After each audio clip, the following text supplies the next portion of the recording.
Hello भाई, नमस्कार। मैं हूँ आशीष और मैं आपका वेलकम करता हूँ इंडिया फर्स्ट में। भाई, भारत में एक के बाद एक आंदोलन, कहीं प्रोटेस्ट, कहीं भाई एक सेकेंडरी प्रोटेस्ट। तो भाई, जो आपने जंतर मंतर पे सीजेपी का प्राइमरी प्रोटेस्ट देखा था, उसका अब सेकंड वर्जन आ गया है। यहाँ पे सीजेपी ने एक डायरेक्ट वार्निंग दी है भारत सरकार को कि आपने हमारे साथ छल कपट किया है, आपने हमारी बातें नहीं मानी, जेंजी की बातें आपने नहीं मानी। तो अब भाई हम फिर से प्रोटेस्ट करेंगे और इस बार हम इंडिया गेट से एक मार्च निकालेंगे। और ये मार्च जाके कहीं और नहीं, दिल्ली पुलिस के हेडक्वार्टर मतलब जंतर मंतर के जस्ट पीछे, वहां पे जाके समाप्त होगा। क्या इसकी कोई परमिशन इनको मिली है? क्या इन्होंने परमिशन सीख किया है? इसके बारे में कोई जानकारी नहीं दी गई। और अगर परमिशन नहीं मिला तो क्या दिल्ली पुलिस ये अलाउ करेगी? क्योंकि दिल्ली पुलिस के ऊपर खुद बहुत सारे क्वेश्चंस उठ रहे हैं। अब मैं आपको वो वीडियो नहीं दिखाना चाहता, क्योंकि भाई ऐसी वीडियो सीजेपी प्रोटेस्ट के टाइम में भी आए थे, ऐसे ही प्रोटेस्ट झारखंड के समय में भी आए, और ऐसे ही वीडियोस अभी ये RHA जो आंदोलन चल रहा था जंतर मंतर पे, जिसकी परमिशन नहीं दी गई, उसमें भी ऐसे ही वीडियोस ऑफ ब्रूटैलिटी आई हैं। कुल मिला के दिल्ली पुलिस को अपने कपड़े, अपने मैनर्स, अपने तौर तरीके वो थोड़े सुधार लेने चाहिए। जिस बदतमीजी से ये लोगों को हैंडल कर रही है, मतलब इट्स वेरी बैड प्रेसिडेंस। और मैं आपको ये बात बता रहा हूँ कि पुलिस तभी तक पुलिस है जब तक लोग उसकी इज्जत करते हैं। इज्जत करना बंद कर देते हैं, और ऐसे बहुत सारे इलाके हैं, आपने देखा होगा, दिल्ली गई, ऐसे बहुत सारे इलाके हैं जहां औकात हो जाए कि आप पूरे दल बल के साथ अंदर घुस के दिखा दें। ठीक है, ऐसे बहुत सारे इलाके हैं दिल्ली में, आपको बता रहा हूं, जहां पे पुलिस एंटर ही नहीं कर पाती। पुलिस एंटर कभी करती ही नहीं है, बोलने पे भी बोल देती है नहीं जाना भाई। तो फिर जो सिविलाइज लोग हैं, जो प्रोटेस्ट कर रहे हैं पीसफुल, उनके साथ आप बैड ट्रीटमेंट करेंगे, और जहां पे आपके साथ गुंडागर्दी होती है वहां आप जाते ही नहीं हैं। तो ये थोड़ा दोहरा रवैया, ये आपको चेक करना पड़ेगा। थोड़ी प्रोफेशनलिज्म ले आइए। पीसफुल प्रोटेस्टर्स को कैसे डिटेन करते हैं, कैसे हैंडल करते हैं, किसे मैन हैंडलिंग बोलते हैं, मिस हैंडलिंग बोलते हैं, ये समझना पड़ेगा। और पर्टिकुलरली ये जो अधिकारी हैं, उनको अपने जवानों को समझाना पड़ेगा कि भाई दादागिरी नहीं, गुंडागर्दी नहीं, पुलिसिंग करना है। तो Delhi police detain anti reservation protesters at Jantar Mantar, ये हमने बहुत सारा देखा। Delhi police detains 150 at Jantar Mantar protest over reservation reforms. ठीक है भाई। अब कुल मिला के ये कह रहे थे रिजर्वेशन रिफॉर्म्स में सिर्फ एक ही बातचीत है, जो ओवर आर्किंग यहाँ का फीचर है कि भाई अब ना, जो जिस तरीके से रिजर्वेशन जा रहा है, और इसको मैं बहुत सिंपल तरीके से आपको समझाता हूँ। भारत में लगभग 80 करोड़ लोगों को फ्री राशन मिल रहा है। तो ये गरीब लोग हैं, आइडियली किसी भी भारत सरकार की जो पॉलिसी है उसका फायदा इन्हीं लोगों को मिलना चाहिए, चाहे वो जनरल हो, ओबीसी हो, एससी हो, एसटी हो, या फिर कोई और स्पेशल कैटेगरी हो जो कोई स्टेट गवर्नमेंट या सेंट्रल गवर्नमेंट बनाए। क्योंकि जो गरीब हैं एक्चुअली में उनके पास अपॉर्चुनिटी ही नहीं रहती। अगर एक दलित का बच्चा, वो अगर साइकिल चला रहा है, रिक्शा चला रहा है, ठेले पे फल बेच रहा है, या फिर एक ब्राह्मण राजपूत बनिए का बच्चा वो ठेला चला रहा है, they should get equal opportunity. उन दोनों को जो रिजर्वेशन के फायदे हैं और जितनी स्कॉलरशिप वगैरह है वो मिलनी चाहिए। कहीं ना कहीं हमें कास्ट प्लस इकोनॉमिक क्राइटेरिया को मिक्स करके अब इसे रिफॉर्म करना पड़ेगा। क्योंकि आज के डेट में जो भारत में देखा जा रहा है वो ये है कि आईएएस और बाबू और आईपीएस और मंत्री और बड़े बड़े पॉलिटिशियन के जो बच्चे हैं, वो रिजर्वेशन के फायदे उठा के टॉप एक्लियंस में, टॉप कॉलेजेस में और टॉप ब्यूरोक्रेटिक पोजीशंस में पहुंच जाते हैं, और वहां जाके वापस से अपनी फैमिली वेल्थ को बढ़ाते रहते हैं। इसी बात से भारत में एक आक्रोश है कि भाई गरीब को मौका कब मिलेगा, किसी भी वर्ग का हो, गरीबों को कब आप दीजिएगा वो एक पोजीशन। और इसी को लेके रिजर्वेशन हटाओ, कोई रिजर्वेशन बदलो, कोई रिजर्वेशन रिफॉर्म करो, अलग अलग मूवमेंट चल रहे थे। और उसके बाद जब पुलिस से परमिशन मांगी गई कि भाई हमें प्रोटेस्ट करना है, तो पुलिस ने कह दिया कि भाई सुप्रीम कोर्ट ने बोला है कि ये एक नेशनल सिक्योरिटी क्राइसिस क्रिएट कर सकता है, इसलिए आप रामलीला मैदान में जाएं, 4 बजे शाम तक बस आप प्रोटेस्ट करें और 500 लोगों को इकट्ठा करके प्रोटेस्ट करें। ठीक है भाई। उसके बाद देखिए सीजेपी का प्रोटेस्ट कंप्लीट हो जाता है। सीजेपी के प्रोटेस्ट के बाद क्या होता है, SC ST एक्ट लग जाता है आशुतोष रंका पे। जयपुर में ये स्कूल के विजिट पे गए थे, यहाँ इनको थोड़ा लताड़ा भी किया, इनको मारपीट हुई इनके साथ, और उसके बाद शेड्यूल ट्राइब एक्ट लग गया। अब ये जो एक्ट है ये खुद में अब एक जोक बनता जा रहा है। SC ST एक्ट अब ऐसा लगता है जैसे डीएम के पास एक पावर होती है नेशनल सिक्योरिटी एक्ट लगाने की कि भाई किसी को पकड़ो, एनएसए लगा दो।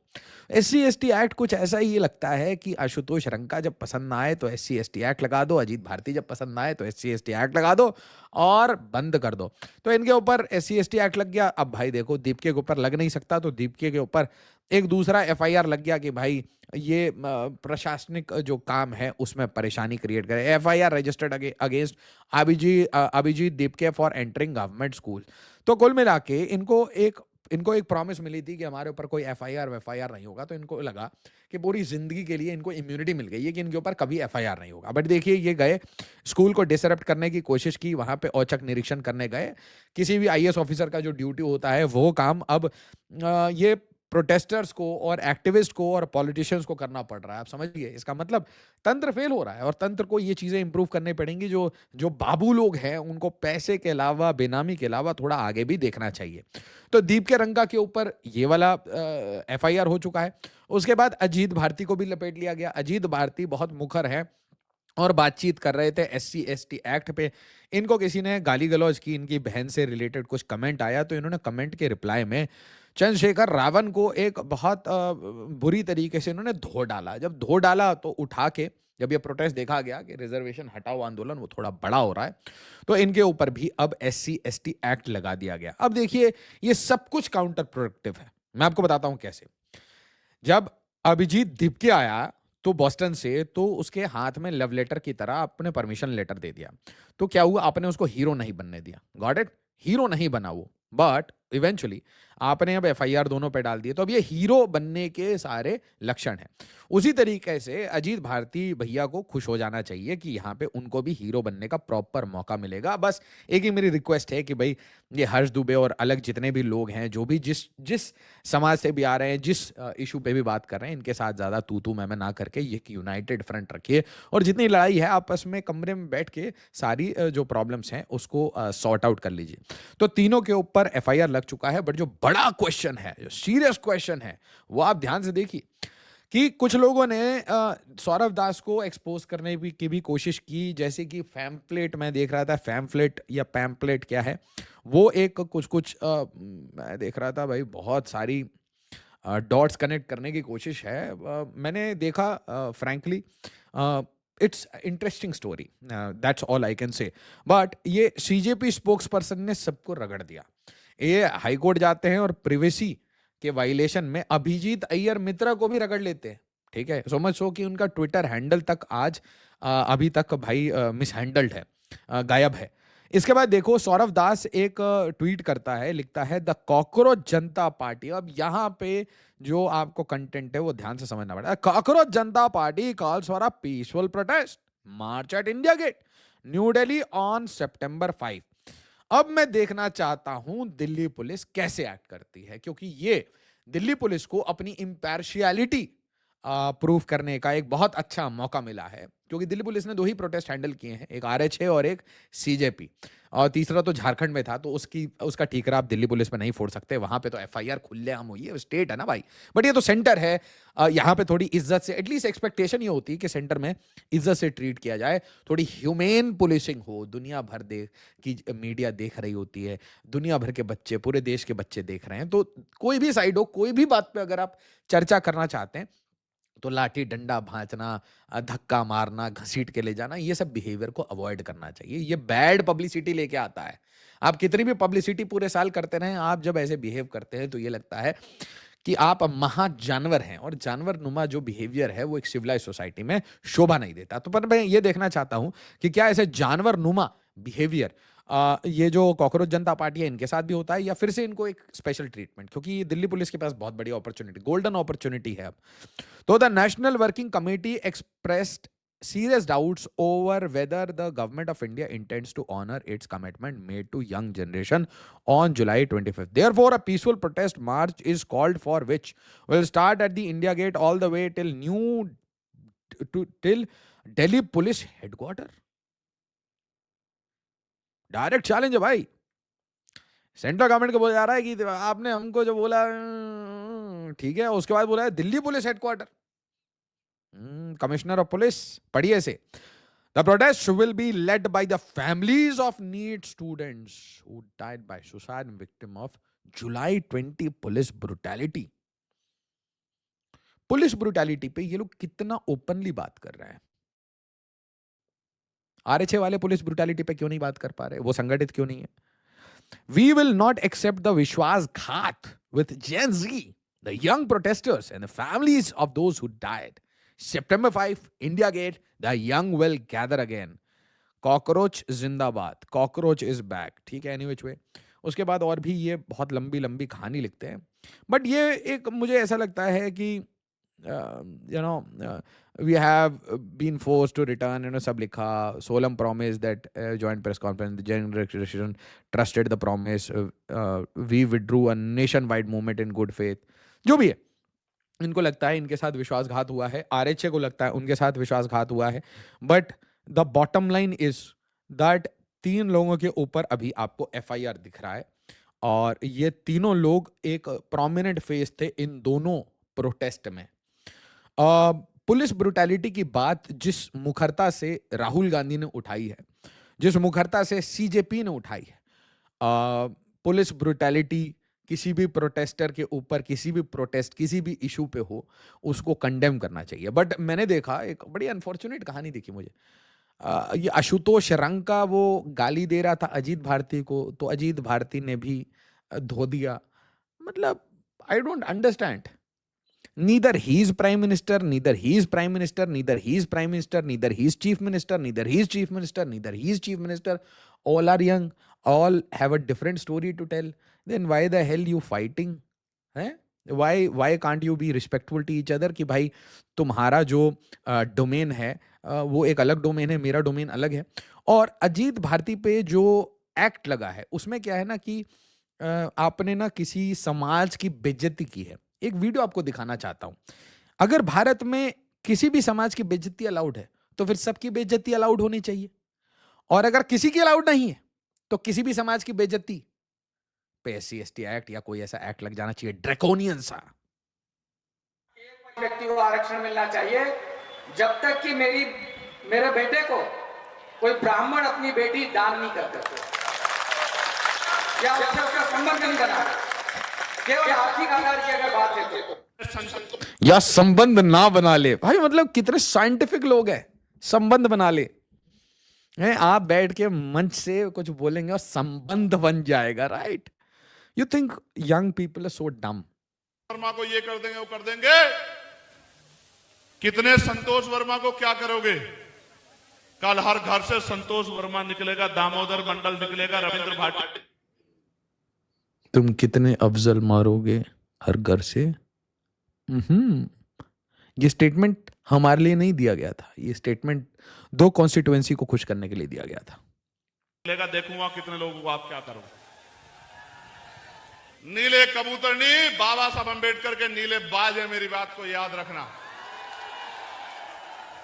और बाज जब शिकार करता है ना तो वहीं से उठा लाता है जहां छिपके बैठा होता है उसका. देख तो उन्होंने क्या कहा? उन्होंने कहा कि जब तक हिंदुओं में रोटी बेटी का रिश्ता नहीं होगा. इसी बात को बाबा साहब अंबेडकर कह रहे थे. इसी बात को संग्राम. अब एक बात बताइए, अब ये थोड़ा अभद्र टिप्पणियां नहीं है. आप मेरे को अपनी बेटी दे दो, मैं तुम्हें अपनी बेटी नहीं दूंगा. मतलब are we not condescending to another level? And if one can condescend a particular community then you also be ready to be condescended, है ना? And why, matlab, this act particularly is becoming a joke lately, fake FIRs and whatnot.